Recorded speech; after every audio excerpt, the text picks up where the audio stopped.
अस्सलामु अलैकुम वरहमतुल्लाहि वबरकातुहू। शहद बहुत गरीब मगर मेहनती इंसान था। वो साइकिल पर समोसे बेचा करता। एक दिन वो शाम ढले समोसे बेचकर वापस आ रहा था कि रास्ते में साइकिल को स्टैंड पर लगाया और हाजत के लिए कुछ फासले पर चला गया। वापस आया तो साइकिल लेकर चल पड़ा, लेकिन जैसे ही घर पहुंचकर साइकिल से अपना थैला उठाया तो वो वज़नी था। शहद ने थैले के अंदर झांका तो उसकी रूह कांप गई, क्योंकि थैले में तो कपड़े में लिपटी हुई एक नन्ही सी, हमेशा की तरह सोफिया सुबह फजर की नमाज के साथ उठकर बैठ गई। नमाज पढ़ने के बाद उसने अपने दोनों हाथ दुआ के अंदाज में उठा दिए। रोते हुए दुआ करने लगी, ऐ अल्लाह, मुझे औलाद की नेमत से नवाज दे। तू तो जानता है मेरी सोनी गोद मुझे कितना तड़पाती है। जब महल्ले की औरतें बातों बातों में मुझे इस बात का एहसास दिलाती हैं कि मैं बे औलाद हूँ, मैं इस खुशी से महरूम हूँ। तू नहीं जानता कि मेरा दिल कट के रह जाता है। ऐ अल्लाह, मुझे इस खुशी से नवाज दे। दुआ मांगने के बाद वो अपने घर के कामों में मसरूफ़ हो गई और फिर नाश्ता बनाने के बाद उसने समोसे बनाना शुरू कर दिए। उसका शोहर शाहिद समोसे बेचने का काम करता था। स्कूलों, कॉलेजों और छोटे मोटे दफ्तरों के बाहर वो समोसे बेचा करता। सोफिया के हाथ में अल्लाह ताला ने बहुत जायका रखा। यही वजह थी कि जो भी शहर से एक बार समोसे लेता, दोबारा उसे समोसे ख़रीदने पर ज़रूर तैयार हो जाता। शायद के बहुत सारे मुस्तकिल गाहक बन चुके थे और ये सब सोफिया की किस्मत की बदौलत हुआ था, वरना ये वही शायद था जो शादी से पहले धक्के खाता था। कभी अपनी माँ के साथ दो वक़्त का खाना भी नसीब नहीं हुआ था।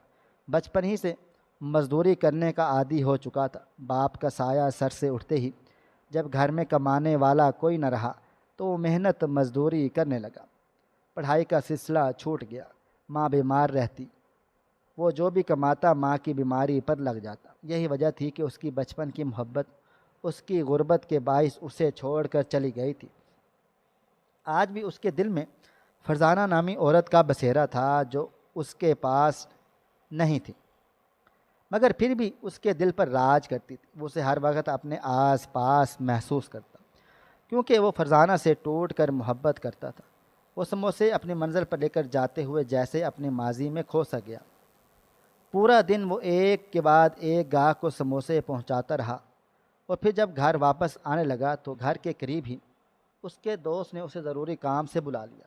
तो शाहिद ने साइकिल को एक जगह पर रखा और अपने दोस्त की बात सुनने के लिए उसके पास चला गया। काफ़ी देर तक वो दोनों बातों में मसरूफ़ रहे। जब शाहिद वापस आया तो ये देखकर हैरान रह गया कि उसे अपना थैला पहले से वज़नी महसूस हो रहा था। कहने लगा, अरे ये क्या, मैं तो सारे समोसे बेच चुका हूँ। मेरे पास तो कोई सामान बाकी नहीं रहा, फिर ये थैला इतना वज़नी क्यों है? आखिर क्या है उसके अंदर? जब शहद ने थैले में झांक कर देखा तो उसके पाँव के नीचे से ज़मीन निकल गई, क्योंकि उसमें एक छोटी सी मासूम सी नन्ही सी बच्ची थी जो आराम सुकून से सो रही थी। शहद ने इधर उधर देखा, आस पास कोई भी न था। वो बुरी तरह से घबरा गया कि ये बच्ची किसकी है। कहीं किसी ने अगवा करके तो इस बच्ची को इसके पास तो नहीं रख दिया, कहीं वो किसी मुसीबत में ना फंस जाए। शायद इस बच्ची को लेकर अपने घर आ गया। जब सोफ़िया को सारी बात बताई तो सोफ़िया बच्ची को देखने के लिए बुरी तरह से बेकरार हो गई। बच्ची को उसने अपने सीने से लगा लिया। शायद कहने लगा, हमें पुलिस को इतला कर देनी चाहिए, पता तो चले ये बच्ची किसकी है। कौन है जो इस बच्ची को इसके माँ बाप से छीन कर लाया है? पता नहीं इसके माँ बाप उसकी जुदाई में किस हाल में होंगे। सोफ़िया इसकी फैसले के दरमियान बोल उठी, कहने लगी, आप ऐसा कुछ भी नहीं करेंगे। ये बच्ची मेरी है, मैं इसे पालूंगी पोसूंगी, अपनी बेटी बनाकर रखूंगी। आप नहीं जानते कि मैं बच्चों की खुशी के लिए किस कदर बुरी तरह से तड़प रही हूँ। अल्लाह ताला ने मेरी सुन ली है, उसने मुझे रहमत से नवाजा है। अब आप अल्लाह ताला की रहमत से यूँ मोल नहीं सकते। शायद ने सोफ़िया को समझाने की कोशिश की, मगर सोफ़िया की ना हाँ में बदली ना इनकार में। मजबूरन शायद को भी खामोश हो गया। यूँ मैं भी उस बच्ची की मनमोनी सूरत में न जाने ऐसा क्या था कि सोफ़िया के साथ साथ शायद भी उसकी सूरत का असीर हो गया। वो उस बच्ची से बहुत ज़्यादा प्यार करने लगा। चंद दिनों के बाद दोनों मियाँ बीवी बच्ची से बहुत ज़्यादा उनसियत हो गई। अब शहद का काम से पहले ज़्यादा अच्छे से चल पड़ा। उनके घर रौनक नसीब हो गई और रिज़्क़ के हलाल में इजाफ़ा हो गया। शाहिद ने सोचा कि अब उसे अपने कारोबार को ज़्यादा से ज़्यादा पैमाने पर बढ़ा लेना चाहिए। सोफ़ी ने यह बात सुनी तो बहुत खुश हुई। कहने लगी कि अब आप गली गली में जगह जगह समोसे बेचने की बजाय एक जगह स्टॉल लगाकर खड़े हो जाएं और अपने साथ किसी और को भी काम में शामिल कर लें, क्योंकि अल्लाह ताला किसी और का रिज़्क़ आपकी ज़ात से वाबस्ता हो जाएगा तो अल्लाह ताला इसमें मज़ीद बरकतें अता फ़रमाएगा। यह बात शहद के दिल को लग गई। उसके गांव में उसी की तरह एक गरीब यतीम लड़का था जिसे कोई काम काज पर न लगता। वजह थी कि इस लड़के की बेवकूफ़ी वो बहुत कुन जहन था। एक बात बार बार उसे समझानी पड़ती, कई बार 10 बार समझानी पड़ती। यही वजह थी कि सब लोग उसी से खाइफ होकर दूर भागते। मगर शायद ने उसे अपने साथ काम में लगा लिया। अब दिन यूं ही बीतने लगे। उनके घर में खुशहाली आती जा रही थी। घर में ज़रूरत की हर चीज़ मौजूद थी, यहाँ तक कि शायद ने एक छोटी सी गाड़ी भी ले ली थी। सोफ़िया कहती कि ये सब पलविशा के आने की बदौलत हुआ है। हम इस बच्ची को अपने पास रखा, अल्लाह पाक की ज़ात हमसे खुश हो गई। अगर हम उसे धुतकार देते तो शायद हमारे हालात पहले से ज़्यादा बिगड़ जाते, ख़राब हो जाते। शायद पलवशा को ख़ुद में समो लेना चाहता था, जैसे सारी दुनिया में उसे छुपा लेना चाहता हो। शायद और सोफ़िया के दिल में अक्सर ये ख्याल भी आता, अगर पलवशा के हकीकी माँ बाप को उनके पास आ गए, अगर इन्होंने अपनी बेटी को ले जाने की कोशिश की तब क्या होगा। पलवशा बहुत ही प्यारी बच्ची थी, इतनी मनमोनी सूरत की मालिक के जो कोई उसे देखता बेसाख्ता उसे प्यार करने लगता। अब वो 5 साल की हो चुकी। वो दोनों मियाँ बीवी पलवशा की में गोया जान बसती थी। दोनों ही पलवशा से बहुत प्यार मोहब्बत कर। पलवशा 5 साल की हो चुकी। सोफ़िया अपनी जान से बढ़कर उसका ख्याल रखती। उसे 5 साल की उम्र में स्कूल में दाखिल करवा दिया गया। सोफ़िया ख़ुद उसे स्कूल छोड़ने और लेने चली जाती। पिछले कुछ दिनों से सोफ़िया की तबीयत बहुत ज़्यादा ख़राब, उसे कमज़ोरी महसूस हो रही थी।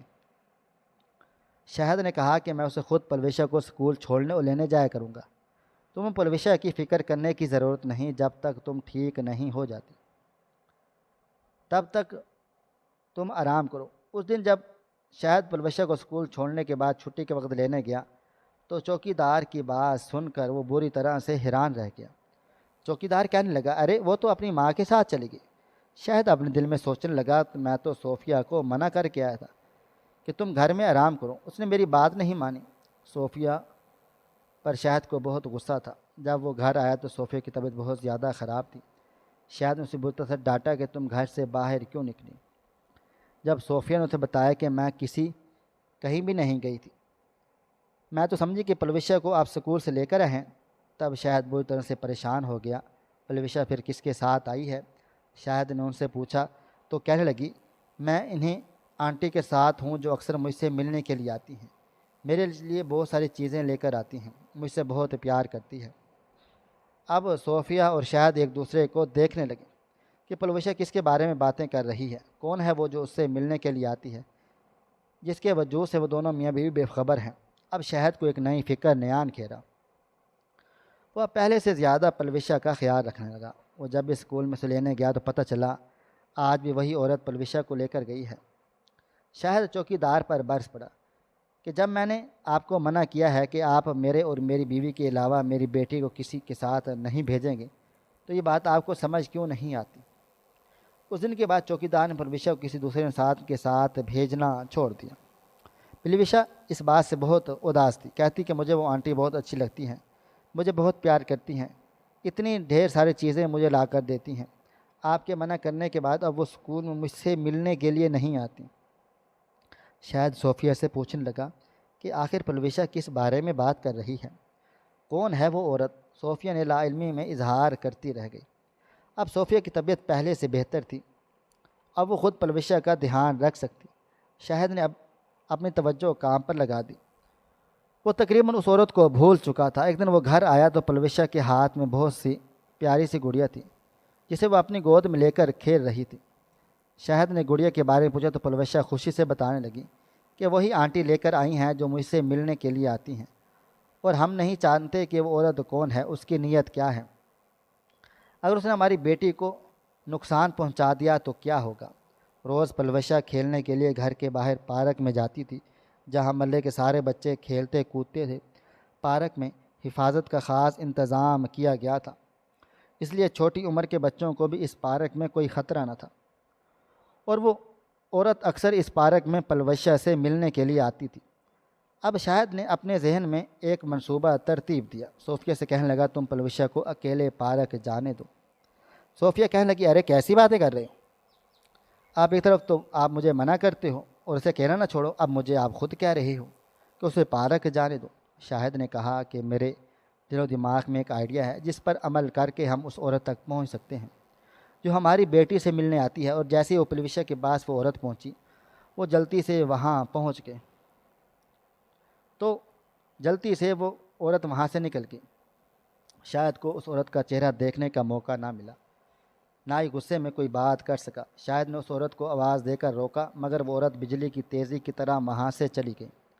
शायद पलवशा के पास आया, जिसके हाथ में एक छोटी सी गुड़िया थी। उसके अलावा एक छोटी मोटी चॉकलेट्स और खाने पीने की बहुत सारी चीज़ें थीं। पलवशा खुशी से उन सारी चीज़ों से लुत्फ़ अंदोज़ हो रही थी। शाहिद ने अब फैसला कर लिया कि अपनी बेटी को इस औरत से बचा कर रखेगा, मगर उसके लिए जानना ज़रूरी था कि औरत कौन है। कहीं वो उनकी बेटी को किसी बुरी नीयत से तो नहीं लेकर जा रही। आजकल के ज़माने में इंसान पर भरोसा नहीं किया जा सकता। किसी के दिल में क्या चल बस रहा है, कोई क्या सोच रहा है, कोई क्या करता है, इस बात का अंदाज़ा लगाना कोई आसान काम नहीं। अगले कई दिनों तक शायद इस मंसूबे पर काम किया, मगर दोबारा औरत पार्क में ना आई। शायद को अंदाज़ा हो गया कि अब उस औरत को उनके मंसूबे की खबर हो गई है, इसलिए सामने आने की बजाय मंजर से गायब हो गई। एक दिन शायद जल्दी से काम वापस आया, देखा पलवशा घर के बाहर खड़ी है। उसके पास एक औरत है जो उसका हाथ पकड़कर एक तरफ को लेकर जा रही है। पहली नज़र में शायद ने उस औरत को पहचान लिया। ये वही औरत थी जो पार्क में पलवशा से मिलने आती थी। वही कद, वही जिसामत और वही बड़ी सी काली सी चादर। शायद तेज़ी से उन दोनों के पास आया। कौन हो तुम और मेरी बेटी को कहाँ लेकर जा रही हो। शायद की बात सुनकर वो बुरी तरह से घबरा गई। जल्दी में उसके चेहरे से निकाब हट गया। वो हरासा नज़रों से शहद को देखने लगी, तो शहद की नज़रें हैरत से फटी की फटी रह गईं। तुम यहाँ, तुम एक बार फिर से मेरी ज़िंदगी में आ गई हो। मेरी ज़िंदगी खुशी मुझसे छीनने के लिए क्या तुम मेरा सुकून, मेरी खुशी मुझसे बर्दाश्त नहीं हो रही, जो एक बार मेरी ज़िंदगी में आ गई हो। उस लड़की को देखकर शहद का गुस्सा उभर आया, और वो गुस्सा कई सालों से उसने अपने दिल में छुपा कर रखा था। वो लड़की कोई और नहीं बल्कि फरजाना थी। फरजाना शहद की वही मंगेतर थी, वही खाला की बेटी जिसे वो बहुत पसंद करता था, जिससे वो बहुत मोहब्बत करता था। फरजाना भी उससे बहुत मोहब्बत करती।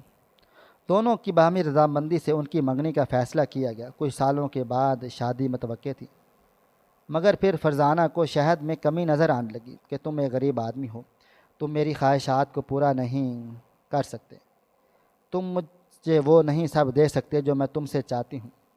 मैं किसी अमीर कबीर आदमी से शादी करूँ, एक ऐसे आदमी से जो मेरी सारी ख्वाहिशात को पूरा कर सके, जो मुझे अच्छे से अच्छे कपड़े ला कर दे सके, जो मुझे जेवर बना कर दे सके, जो उसके साथ शादी करके मैं खूबसूरती को गहन न लगे बल्कि चार चांद लग जाए। तुम मुझे कुछ नहीं दे सकते। फरजाना के अल्फाज न थे बल्कि वो चाबक थे जो शायद अपने वजूद पर लगते ही महसूस हो रहे थे। शायद ने फरजाना को बहुत समझाने की कोशिश की, उसकी मिन्नतें की, तरले किए, उसके सामने हाथ जोड़े।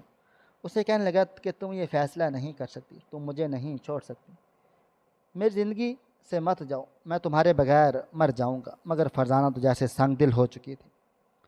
कहने लगी, मोहब्बत और बातों के सहारे ज़िंदगी नहीं गुजरती। ज़िंदगी गुजारने के लिए बहुत सारी चीज़ों की ज़रूरत होती है, और तुम मुझे वो सब नहीं दे सकते। शायद इससे कहने लगा कि मैं बहुत मेहनत करूँगा, जो तुम कहोगी मैं वही करूँगा। तुम्हारी ख्वाहिशों को पूरा करने के लिए अगर मुझे ख़ुद को बेचना पड़ा, अगर मुझे अपनी जान भी देनी पड़ी, तो मैं उससे दुरेग ना करूँगा। मैं तुम्हारी सारी खुशियों को पूरा करूँगा। मगर फरजाना जैसे नाक पर से मट्टी हटाती उड़ाती हुई कहने लगी, मैं तुम्हारी इन बातों में आने वाली नहीं। मैं तो बेवकूफ़ थी जो तुम्हारे उन लच्छेदार बातों में आ गई। यह तो मुझे अब पता चला कि मैं कितनी खूबसूरत हूँ और इस खूबसूरती को कैसे इस्तेमाल कर सकते हैं। ये बात कहकर फरजाना वहाँ से चली गई और शहद सोचने लगा कि फरजाना की बात का क्या मतलब था। और फिर चंद दिनों के बाद पता चला, शहद को सारी सच्चाई मालूम होगी। वो ये समझ रहा था कि फरजाना जज्बाती होकर ये फैसला कर रही है, जब घर वाले उसे समझाएंगे तो वो मान जाएगी। मगर खाला खुशी खुशी उसकी शादी ज़िम्मेदार से करने पर तैयार हो गई, जो फरजाना से उम्र में खासा बड़ा था। और शहद ने समझाया, तो तुम पैसे के लिए ख़ुद को दाव पर लगा रही हो। अगर तुम्हारे नसीब में ये सब हुआ तो मुझसे शादी करने पर भी तुम्हें सब मिल जाएगा। तुम्हारा नसीब तुमसे कोई भी नहीं छीन सकता। मगर फरजाना की उस बातों पर देर तक हंसती रह गई। फिर उसने सारे वादों को तोड़कर उसके साथ बेवफाई करके ज़िम्मेदार से ब्याह करके उसकी बड़ी सी हवेली में चली गई। उस दिन के बाद से शहद की माँ बहुत ज़्यादा बीमार रहने लगी। उसे अपने बेटे की बेरौनक ज़िंदगी देख के बेकरार हो जाती। वो कहती, बेटा, फरजाना तुम्हारे काबिल नहीं थी। जिस लड़के ने तुम्हारी मोहब्बत को नहीं समझा, तुम्हारे सोने जैसे दिल की कदर नहीं की, तुम उस लड़की के लिए ख़ुद को बेकार मत करो, ज़ाया मत करो। किसी अच्छी सी लड़की से शादी करके अपना घर बसा लो, तुम फरजाना को भूल जाओगे। मगर ये सब कुछ करना शहद के लिए आसान नहीं था। दिन ब दिन उसकी माँ की तबीयत बिगड़ती चली जा रही थी। वो जो वक़्त पर खाने को तरसने लगा था, तब उसने फरजाना की बात समझना शुरू की। अगर वो मेरे साथ होती तो भी उस तरह भूखी प्यासी रहती। शायद इसलिए उसने मुझसे अलग होने का फ़ैसला कर लिया। अपनी गुर्बत देखकर शहद के दिल में ये मलाल निकल गया कि फरजाना ने उसे धोखा दिया। अब उसे इसके हक़ में समझने लगा, मगर अपने दिल का क्या करता जो अभी उसी के नाम पर धड़कता था। माँ के इंतकाल के बाद वो बिल्कुल अकेला सा रह गया। दूर पार की रिश्तेदार औरतों ने मिलकर यह फ़ैसला किया कि शहद की शादी किसी गरीब यतीम लड़की से कर दी जाए जो उसके साथ गुजारा कर सके। सोफिया शहद के ख़ानदान की वो लड़की थी जिसके माँ बाप का बचपन में इंतकाल हो गया, जिसे उसके चचा चच्ची ने पाला पोसा।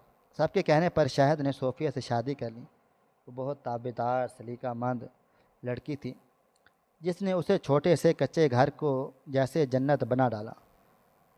वो ना बेजा फरमाइशें करती और ना ही शाहिद को तंग करती और ना ही कभी उससे लड़ती झगड़ती।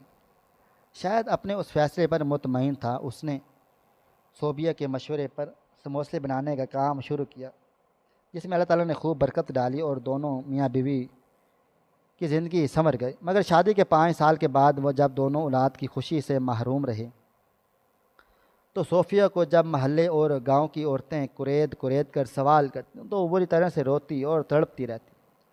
अब पलवशा की शक्ल में उन दोनों मियाँ बीवी को जैसे एक खलौना मिल गया। सोफिया की बेकरार ममता को जैसे सुराग मिल गया। मगर ये लड़की जो किस्मत से शाहिद और सोफिया को मिली, अगर फरजाना उसके पास आई थी तो क्या ये जानने आई थी कि शाहिद की हालत बदल गई? वो उस बच्ची की वजह से खुश है क्या? क्या वो उसे छीनने आई थी ताकि शाहिद को एक बार फिर से बेसकून कर सके?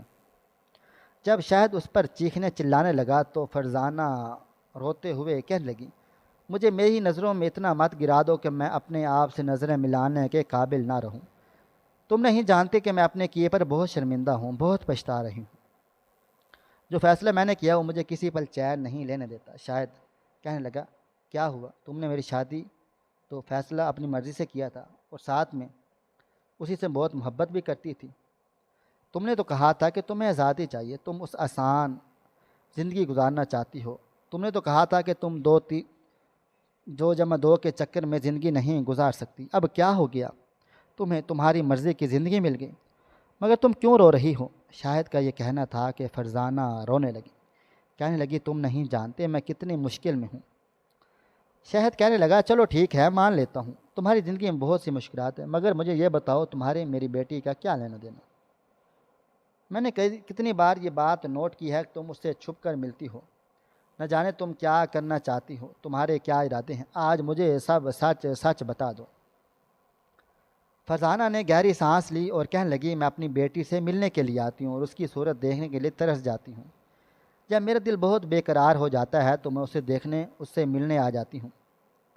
तुम एक माँ को उसकी बेटी से मिलने से कैसे रोक सकते हो? फरजाना की बात पर शाहिद का मुंह हैरत से खुले का खुला रह गया। कैसी बातें कर रही हो? तुम्हारी बेटी कैसे हो सकती है? फरजाना कहने लगी, मुझे ये बताओ वो तुम्हें कहाँ से मिली थी? किसी ने उसे तुम्हारे थैले में रख दिया था?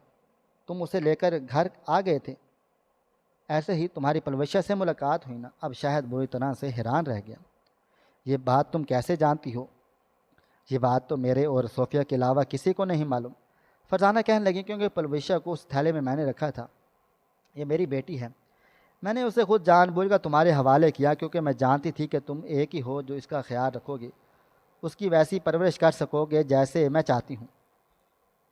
मेरी बेटी की तुम्हारे अलावा ये काम कोई और भी नहीं कर सकता। ना कोई मेरी बेटी इतनी मोहब्बत कर सकता था, ना कोई इतना ख्याल रख सकता था। शाहिद को कुछ भी समझ नहीं आ रहा था कि ये क्या हो रहा है। अगर पलवशा फरजाना की बेटी थी तो उसने अपनी बेटी को खुद से दूर क्यों रखा? क्या कोई अपनी औलाद को खुद से दूर कैसे कर सकती है, वो भी इतनी प्यारी चांद सी बेटी? शाहिद की हैरत से किसी तौर पर कम न हो रही थी। फरजाना कहने लगी कि मैंने तुम्हें पहले बता दिया था कि मैंने शादी का फ़ैसला नासमझी में, जज्बाती में होकर किया। ये मेरी ज़िंदगी का सबसे बड़ा गलत फ़ैसला था। मैं समझी थी कि मुझे सब कुछ मिल जाएगा, मगर नहीं, मुझे मेरा सुकून, मेरी खुशी, मेरा चैन, मेरा सब कुछ छिन गया। शायद अब उसे रोता देखकर कहने लगा, मुझे बताओ क्या हुआ है? मुझसे जो हो सका मैं तुम्हारी मदद करूँगा। फरजाना कहने लगी कि मैंने उसकी दौलत से मुतासर होकर उससे शादी की, मगर जब उसकी हवेली में गई तो मालूम हुआ कि वो अय्याश तरीन आदमी है। वो नशई है, जवारी है। उससे पहले भी वो कई शादियाँ कर चुका है। उसकी हरकतों से तंग आकर उसकी बीवियाँ उसे छोड़कर जा चुकी हैं। ये बात मुझे मालूम हुई तब बहुत देर हो चुकी थी। चंद दिनों के बाद उसके सर से मोहब्बत का भूत उतर गया था। वो मेरे साथ बहुत बुरे तरीके से पेश आता, मेरे साथ बहुत बुरा सलूक करता। उसकी मोहब्बत तो जैसे ख़त्म हो गई। 1 साल के बाद अल्लाह ने मुझे बेटी की रहमत से नवाजा तो मेरे शोहर का गुस्सा अरूजों पर था। कहने लगा, बेटी पैदा करके तुमने मेरी नाक कटवा दी। हमारे ज़िम्मेदारों के ख़ानदान में कभी किसी की पहलोटी की औलाद बेटी नहीं होती, वो सब के यहाँ बेटे पैदा होते हैं। वो मुझे कहने लगा कि वो इस बेटी को मार डालेगा, कहीं फेंक देगा या गला घोंट डालेगा। मेरी पहली बेटी को मेरे शोहर ने गला घोंट कर मार दिया। वो मुझे कहने लगा, अगर दोबारा तुमने बेटी पैदा की तो बेटी के साथ साथ तुम्हारी भी जान ले लूँगा। मैं अल्लाह ताला से रो रो कर दुआ करती कि मुझे बेटी की रहमत से ना नवाजे। मुझे अपनी पहली बेटी का वास्ता याद आता था। जब 4 साल के बाद अल्लाह ताला ने मुझ पर दोबारा करम किया तो मैं दुआ करती रही कि अल्लाह मुझे बेटा अता फरमा दे, मगर अल्लाह ताला ने शायद मेरा इम्तिहान लेना था और तभी उसने मुझे दोबारा बेटी की रहमत से नवाज दी। मेरे शोहर का गुस्सा फिर अरूज पर था। मैं अपनी बेटी को बचाना चाहती थी, मैं उसकी परवरिश करना चाहती थी। तभी मुझे तुम्हारा ख्याल आ गया और फिर मैंने अपनी बेटी को तुम्हारे थैले में छुपा दिया, क्योंकि मैं जानती थी तुम बहुत अच्छे इंसान हो, दिल के नरम हो और साफ़ हो, और तुम्हारी बीवी भी औलाद की खुशी के लिए तरस रही है। वो इस बेटी को इनाम समझ कर पाल लेगी। और देख लो, मेरा ख्याल गलत साबित नहीं हुआ। तुम दोनों ने उसे अपनी हथेली का छाला बनाकर रखा और उसे इतनी मोहब्बत दी जो शायद अपनी सगी औलाद को भी कोई न दे सका। शायद का सारा चेहरा आंसुओं से भीग चुका। उसे फरजाना की हालत पर बहुत अफसोस था। आज तक वो उससे नाराज़ था, मगर आज उससे फरजाना पर तरस आने लगा। शायद ने फरजाना की तरफ देखा। उसकी आंखों में नदामत थी, चेहरे पर आंसुओं का बहाव था। उस दिन शायद वहाँ से चुपचाप अपने घर वापस चला आया। फरजाना अब भी कभी कभार पलविशा को मिलने आ जाती है, सिर्फ इस बहाने कि पलविशा बहुत खूबसूरत बच्ची है, उससे बहुत प्यारी लगती है। क्योंकि शहद ने आज तक फरजाना की बेटी का ये राज अपने सीने में दफन कर रखा है। नाजरीन, मज़ीद इस तरह की सबक आमोज़ और सच्चियाँ कहानियाँ और वाक़यात सुनने के लिए हमारी वीडियोज़ को लाइक करें, शेयर करें और हमारे चैनल को सब्सक्राइब करना मत भूलिएगा। शुक्रिया। अल्लाह हाफिज़।